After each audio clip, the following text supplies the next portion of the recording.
Bienvenue chez nous. Commençons par l'entrée. Alors l'entrée, donc c'est les entrées classiques japonaises. La nôtre doit faire à peu près 1 mètre carré. Et donc c'est la zone où en fait on enlève nos chaussures avant de pouvoir entrer dans le reste de l'appartement avec les chaussettes et les pieds propres. Notre entrée est vraiment toute petite et heureusement que ça prend pas toute la place dans l'appartement.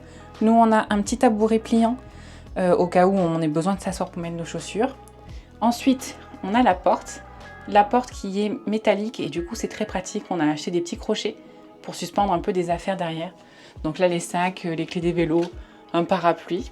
Et ensuite on a l'espace pour ranger les chaussures. Donc nous il est étroit et tout en longueur. On peut mettre qu'une seule paire de chaussures par niveau. Et du coup c'est largement suffisant pour nous pour le moment. On va éviter de racheter d'autres paires de chaussures. Et il y a un petit espace aussi pour ranger les grands parapluies. Et il y a une petite zone en bas pour si jamais c'est mouillé, si jamais ils sont mouillés et qu'il y a de l'eau qui coule. Comme ça, au moins, ça récupère l'eau. Comme en France, chez nous, on a le petit Judas dans la porte pour pouvoir regarder dehors. Alors bon, spécificité, il est vraiment très bas. Et donc les serrures aussi. Donc c'est une poignée qui est donc verticale, qui en fait on pousse pour ouvrir. Et on a 2 serrures, double sécurité pour fermer et pour verrouiller. Donc nous, une fois qu'on est à l'intérieur, juste en fait on tourne. Et là c'est verrouillé. Nous on n'en verrouille qu'un sur les deux. La plupart des gens n'en verrouillent qu'un sur les deux. J'avoue qu'on s'embête pas trop. Et au cas où, on a aussi le petit entrebâilleur par sécurité. Mais bon, n'oubliez pas qu'on est au Japon. Une fois qu'on est rentré, du coup, on a la vue sur l'appartement, notre immense appartement de 27 mètres carrés. On a une porte à gauche, donc la porte juste là, c'est en réalité l'espace pour la machine à laver. Donc tous les appartements au Japon aussi ont une zone, parce que leur branchement pour les machines à laver est un peu différent des nôtres. En fait, il y a un petit bac qui reçoit l'eau en bas. Et donc du coup, on pose la machine à laver dessus. Bon, il y a les branchements d'eau et d'élec. Spécificité aussi au Japon, ils n'ont pas la terre directement sur leur prise. Donc pour certains équipements comme le frigo, non pas le frigo, le four ou la machine à laver, il faut brancher la terre en manuel. Voilà, donc c'est marrant de devoir faire ça, on va dire, à l'ancienne. Et au-dessus, il y a une petite étagère plutôt pratique. Ça nous permet de poser la lessive et puis nos petites choses pour étendre notre linge, etc. etc. L'avantage d'avoir ces portes qui ferment, c'est que pendant que la machine à laver, elle tourne, au moins on peut être au calme. Si on revient au niveau du couloir, à droite, on a une porte coulissante qui nous permet de rentrer et de sortir de la salle de bain. Donc là, c'est la première partie de la salle de bain. Donc nous, avec les toilettes, le lavabo, les rangements. On a un rangement bas dans lequel on met nous tout ce qui est la pharmacie, les doublons en fait de nos produits cosmétiques, etc., etc. On a la partie en haut où on met le papier toilette et puis des produits de nettoyage. Et moi, j'ai mon maquillage.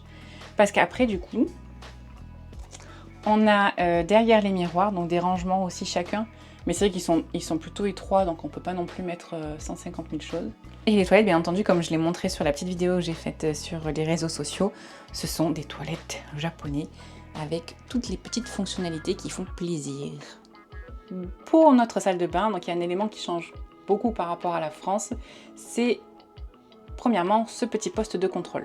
Ce petit poste de contrôle en fait gère la ventilation de la pièce qui est derrière, donc avec la douche et la baignoire. Et donc celle-ci permet de faire de la brise fraîche, faire de la brise chaude en hiver, mettre en mode séchoir, donc ça c'est pour sécher le linge. Donc par exemple en hiver, s'il fait trop froid dehors, que le linge ne séchera pas, vous pouvez l'étendre là-dedans, vous fermez la porte et ça sèche à peu près en 2-3 heures. Et celui-là, c'est celui qu'on utilise quasiment le plus, c'est celui qu'on met quand on prend la douche. En fait, c'est une sorte de déshumidificateur. Et après, il y a la ventilation 24 heures sur 24 pour l'humidité restante, etc. Et donc, avant de prendre notre douche, on le lance. Il est lancé pour 2 heures et il s'arrête automatiquement au bout de 2 heures. Si jamais on veut mettre le chauffage, pareil. Donc là, on peut programmer en fait la durée de chauffage qu'on veut mettre. Et puis après, bon, si on veut arrêter, c'est ici. Ensuite, on passe à la pièce de douche. Alors, je dis pièce de douche parce que clairement, c'est donc tout un bloc en entier, entièrement étanche, avec d'un côté la baignoire et de l'autre côté la partie pour se laver. En fait, au Japon, en général, donc le bain, la partie baignoire, sert vraiment uniquement à se poser dans l'eau et à profiter. Et en général, ils gardent l'eau pour tous les membres de la famille, pour plusieurs jours, etc.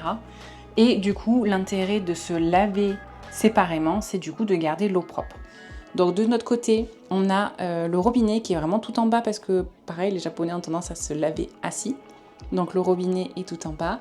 On a quand même notre pommeau de douche plus haut. Et ensuite, en face, on a une petite étagère pour poser donc nos produits, les shampoings, le gel douche, le produit visage, etc. Juste à côté, donc des petites étagères pour poser encore plus de produits auxquels on n'en est pas assez. Et en face, un miroir. C'est encore moi. Et ensuite la baignoire. Alors moi ce que j'aime beaucoup dans cette baignoire, donc il y a deux choses. La première chose, c'est qu'elle est hyper profonde et du coup quand on se met à l'intérieur, on a vraiment l'eau quasiment jusqu'au ras des épaules et c'est hyper agréable.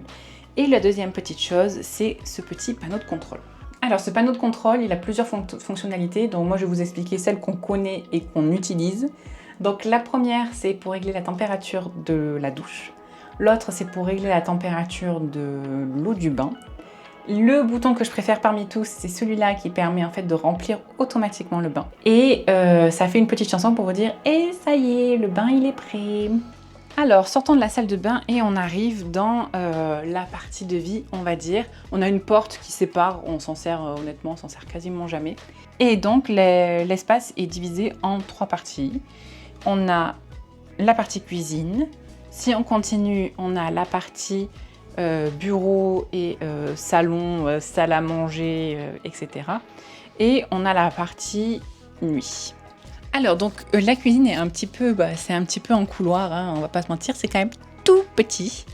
On a quand même la chance d'avoir deux feux à gaz qui marchent hyper bien, donc ça c'est ultra pratique. Et une hotte, j'avoue que c'est pas du luxe quand on habite dans 25 mètres carrés d'avoir quelque chose qui permette que ça sente pas trop la cuisine à longueur de temps. On a un tout petit espace de travail pour la cuisine. Pour le coup, il est vraiment très petit. C'est vraiment pas pratique. On a également des placards de rangement haut et des placards de rangement bas. On estime quand même qu'on a suffisamment de rangement. Nous, plus un petit truc qu'on a acheté, mais on a quand même pas mal de rangement pour deux personnes. On ne prévoit pas d'inviter des gens chez nous, donc en fait, on a 2 assiettes, 2 bols, 2 verres, etc. C'est largement suffisant, vu qu'on fait la vaisselle tout de suite, en fait, on n'a pas de lave-vaisselle, bien entendu. Donc voilà, on a vraiment le strict minimum et ça suffit. Et on a un peu d'électroménager, donc avec le frigo sur lequel est posée la caméra, le four, notre cuiseur de riz, bien entendu, on est au Japon, ainsi qu'une bouilloire. Et petit détail qui est assez drôle dans notre espace couloir cuisine, ce sont ces 2 moniteurs. Alors, le premier moniteur, il rappelle clairement celui de la salle de bain. Et du coup, pour vous faire une petite démonstration, je vais lancer un bain pour mon plaisir ce soir. Je suis toute seule en plus. Et du coup, j'ai juste appuyé sur ce bouton-là. Là, c'est la température qu'on a réglée là-bas de l'autre côté pour la température du bain. Ça me dit que... Je sais pas ce que ça me dit, mais en gros... Oui, madame, je vais lancer votre bain. Et du coup, là... On l'entend de l'autre côté, le bain est en train de se remplir automatiquement. Et tout à l'heure, ça va me faire une petite musique pour me dire que le bain est terminé. Et ça, c'est trop un régal.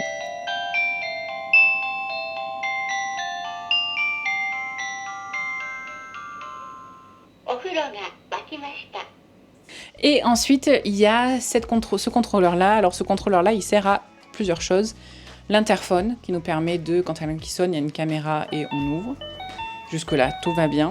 C'est également les détecteurs d'incendie ou de fuite de gaz. En fait, il y a l'alarme qui se met et en fait, en gros, ça dit « Ah, votre alarme a détecté un incendie, par exemple. » Et ça veut dire « Est-ce que vous confirmez l'incendie ou est-ce que non, vous annulez en gros l'alarme ?» Et donc, du coup, si vous confirmez, en fait, de ce qu'on a compris, ça informe en fait toutes les gens des bâtiments et peut-être même les pompiers, qu'il y a un incendie, du coup il y a un problème.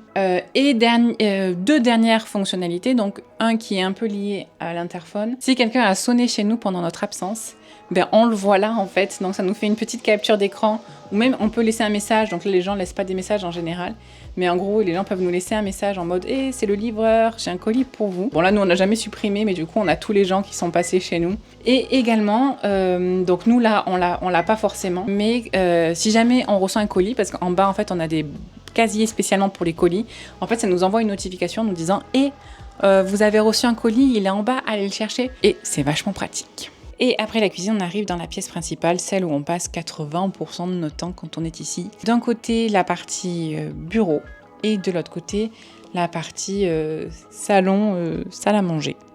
Alors, côté bureau, en fait, on est en deux parties. Donc, d'un côté, la partie pour JS et la partie pour moi. JS est quand même plus souvent au bureau que moi. Donc, du coup, il a vraiment son espace bien à lui et bien équipé. Moi, de mon côté, en fait, j'ai donc mon ordinateur portable qui est un peu caché, que je replie à chaque fois. Et j'ai par contre un deuxième écran pour faire les montages qui est hyper pratique. Et cet écran-là aussi, on l'a acheté parce que ça nous sert en gros de télé. Bien entendu, JS étant musicien, il nous fallait du son qualitatif. On a mis le bureau ici parce qu'en fait, c'était la zone qui s'y prêtait le mieux. Et en fait, la profondeur de cette partie-là de mur qui sépare la cuisine fait que c'est pile poil la profondeur du bureau. On a deux chaises, une chaise un peu confortable pour JS et puis moi j'ai un petit tabouret d'appoint. Comme je disais tout à l'heure, je suis quasiment jamais assise là, donc mis à part pour les montages, mais pour les montages, bien entendu, je récupère la chaise.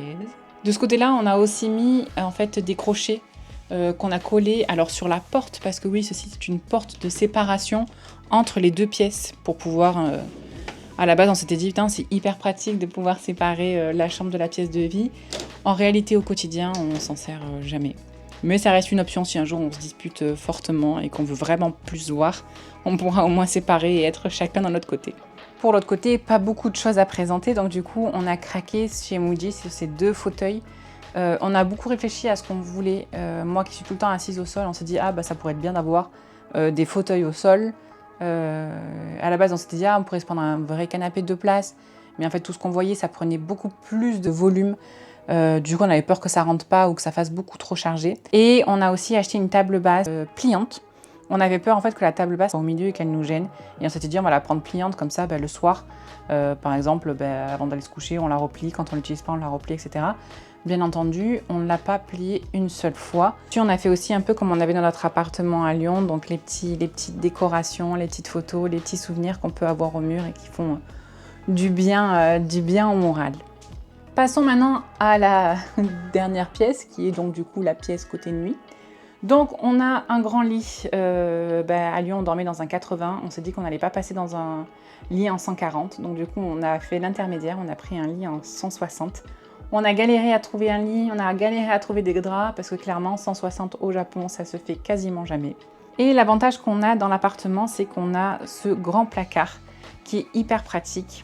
Donc en fait, il s'ouvre quasiment en totalité et en fait, on a pu l'aménager un peu à notre guise.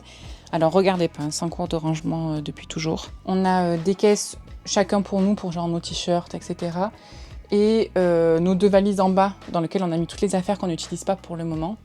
Et en haut du rangement en plus, donc on a toute notre paperasse, on a des boîtes dans lesquelles on a les affaires électroniques, les appareils photo, etc., etc. Dans le coin à côté du lit, on a mis une petite barre en pression entre en haut et en bas, parce que du coup on ne peut pas faire de trous dans les murs. Et du coup ça permet de poser la liseuse le soir, nos téléphones quand ils sont en charge. Et on a aussi ma lampe pour lire et des petites plantes avec les suspensions à macramé que ma petite sœur nous a faites. Ce qui est vachement cool au Japon pour les rideaux, c'est que la plupart des appartements sont équipés directement avec des tringles et un système de tringles qui est hyper facile. Donc d'un côté, on a des petits passants et sur tous les rideaux, quand vous les achetez, en fait, vous avez les crochets. Et du coup, vous n'avez plus qu'à glisser le crochet dans les petits passants et ça se met en place hyper facilement. Et pour finir, je vous emmène sur notre mini tout petit balcon. Alors il doit faire à peu près 1,5 m², donc il est vraiment tout petit. Nous d'un côté on a juste mis notre étendoir et après on a vraiment juste la place de se poser. Et par contre on a une vue sans vis-à-vis, donc ça c'est plutôt cool. Et on est dans un quartier qui est hyper calme. On peut dormir la fenêtre ouverte sans problème, ce qui est hyper agréable. Et comme pour le dernier vlog, on se quitte avec la vue de notre appartement. On espère que ce room tour vous aura plu. Pensez à vous abonner et à nous laisser des commentaires. Et on se dit à bientôt pour la suite.